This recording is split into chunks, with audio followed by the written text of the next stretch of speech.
এবার ব্রজবাসীরা শুধু যদি দেবপূজন আর ওই উৎসব মহোৎসব মাতামাতি নিয়ে থাকে, তাহলে এটা জগতে ভালো দৃষ্টান্ত দেখায় না। তাই ভগবান কি করলেন, তাদের ইন্দ্র পূজা রথ করলেন, গিরিরাজ গোবর্ধনের পূজা প্রতিষ্ঠা করে দিলেন। হলেও তাই গোবর্ধন পূজা মাত্রেই স্বয়ং ভগবানই বিরাট মূর্তি পরিগ্রহ করলেন, আমি গোবর্ধন বলে পরিচয় দিলেন। বাস্তবে এই গোবর্ধনকে শ্রীকৃষ্ণই বিরাট মূর্তি ধারণ করে ব্রজবাসীদের প্রদত্ত নৈবেদ্য ভোগ লাগালেন। ব্রজবাসীরা আনন্দের আতিশয্যে গিরিরাজ্যে স্তুতি বন্দনা করলেন। গিরিরাজ পূজন মানে কেবলমাত্র 56 ভোগ খাওয়া দাওয়ার উৎসব নয় মহারাজ। গিরিরাজ পূজন ভগবানের ভগবত্বের প্রকাশ ব্রজে। তিনি যে সাক্ষাৎ পরমাত্মা পুরাণ পুরুষোত্তম, এটা তিনি প্রথমেই প্রকাশ করলেন সর্বজন সমক্ষে। এটা তার প্রকাশ।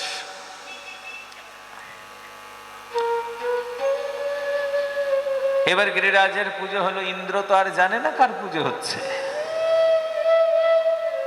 ইন্দ্র দেখছেন তার বৎসরের পুজো এলো না, কি ব্যাপার বৃন্দাবনের ভেট এলো না কেন? ইন্দ্রের অনুচরেরা বলছেন, কি আর পুজো আপনার হবে মহারাজ, আপনি দেবরাজ হয়ে শুধু স্বর্গে বসে থাকেন আর মর্তলোকে দেখেন সবাই সব পাহাড় পর্বতের পুজো করতে শুরু করে দিয়েছে, আপনার পুজোকে কাঁচকলা দেখি। ইন্দ্র রজগুণী দেবতা, খুব রুষ্ট গেলেন, এত বড় সাহস গোয়ালাদের, আমার পুজো ছেড়ে দিয়ে গোবর্ধন পর্বতের পুজো করেছে, গোবর্ধনই নিশ্চিহ্ন করব আমি। সঙ্গে সঙ্গে সম্বর্তক নামক মেঘকে আবাহন করলেন মহারাজ। সম্বর্তক মেঘ প্রলয়কালে উদিত হয়, বৃন্দাবনে সেই সম্বর্তককে প্রেরণ করলেন। আর এই মেঘ ঘর্ষণে যে বজ্রপাত হতে শুরু করলো মহারাজ, আর ওই বজ্রাঘাতে গিরিরাজ গোবর্ধনের এক একটা শিলাখণ্ড চূর্ণ বিচূর্ণ হতে শুরু করল। ব্রজবাসীরা ভয়ে আঁতকে উঠলেন, সর্বনাশ, এই দেখো ইন্দ্র পূজা বন্ধ করে কি বিপদ, ইন্দ্রদেব রুষ্ট হয়ে গেছেন, এখন কি হবে? ভগবানের শরণ নিলেন, ঠাকুর বাঁচাও।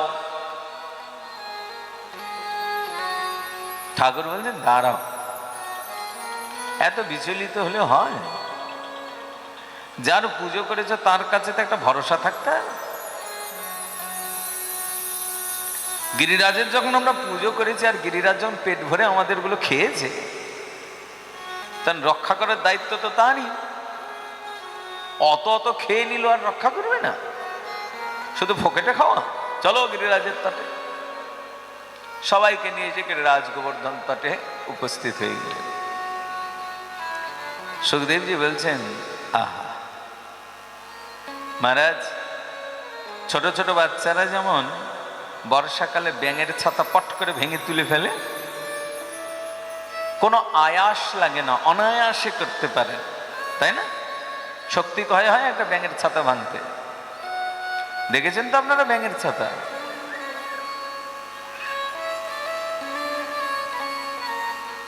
বর্ষাকালে হয়, এই বিচুলি টিচুলি যেখানে বেশি থাকে সেখানে বেশি হয়, গোবর টোবর ফেলা হয় যেখানে সেখানে হয়, হ্যাঁ তাই না? আজকাল তো ব্যাঙের ছাতার চাষও হয় মহারাজ, লোকে খায়ও অনেক দাম দিয়ে কিনে। এখন ব্যাঙের ছাতাকে ব্যাঙের ছাতা বললে অপমান হয়ে যাবে, ওটার নাম হয়েছে এখন মাশরুম।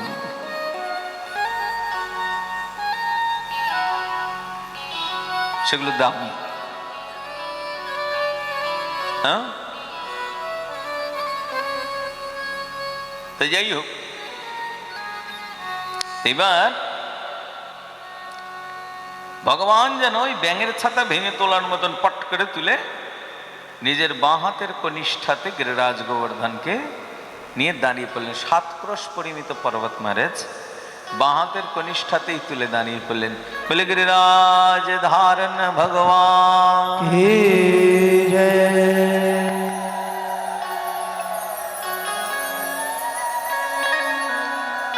ভগবান গিরিরাজ গোবর্ধন ধারণ করে ফেললেন মহারাজ। কি অদ্ভুত! 7 দিন 7 রাত বৃষ্টি বজ্রপাত সমানে চলল। ভগবান গোপ গোপী গোয়ালা সবাইকে নিয়ে গিরিরাজ সানুদেশে পরমানন্দে 7 দিন কাটিয়ে দিলেন। ইন্দ্র উপর থেকে দেখলেন আর তো কেউ বেরোচ্ছে না, মানে সব মরেছে। বৃষ্টি বজ্রপাত বন্ধ হলো, আর অমনি গিরিরাজের তলদেশ থেকে সব বেরোতে শুরু করলো।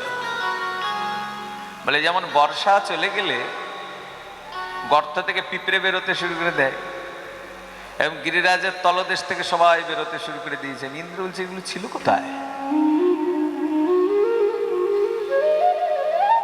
এবার ইন্দ্র ব্রজে এলেন। ব্রজে দেখে এসে দেখছেন আহা, সাক্ষাৎ গোবর্ধনধারী ভগবান গোবর্ধন ধারণ করেছেন, আর তার চরণ সান্নিধ্যে সবাই প্রেম সে আনন্দে অবস্থান করেছেন, কারো কোনো ক্ষতি হয় নাই। ইন্দ্র তাদের একটা কেশও বক্র করতে পারেন নাই ব্রজবাসীদের, ব্রজের কোনোই ক্ষতি হয়নি। ইন্দ্র লজ্জিত হলেন গোবর্ধননাথ ভগবানের সম্মুখে।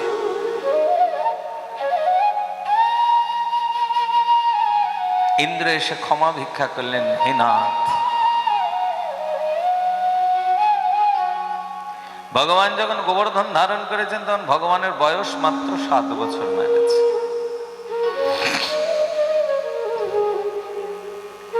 এই 7 বছর বয়সে তিনি এত বলবীর্যের প্রকাশ করেছেন যে দেবরাজ পর্যন্ত ভগবানের চরণে এসে শরণ দিলেন।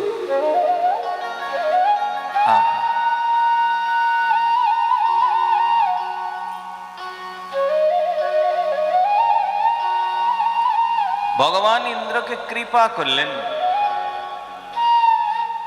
কেন? কারণ ইন্দ্র বৃন্দাবনে বজ্রপাত করেছেন, কিন্তু এই বজ্রপাতের ফলস্বরূপ সমুদয় ব্রজবাসী একত্র হয়েছে, আর এই 7টা দিন সবাই মিলে একসঙ্গে থাকা হয়েছে। নিরবচ্ছিন্ন ভক্ত সাহচর্য ভগবান থেকেছে, ভগবানের এতেই আনন্দ হয়েছে। যা হয় হোক, কিন্তু একসঙ্গে থাকা তো হলো সবার সঙ্গে। এই জন্য ভগবান ইন্দ্রকে কৃপা কটাক্ষ করলেন।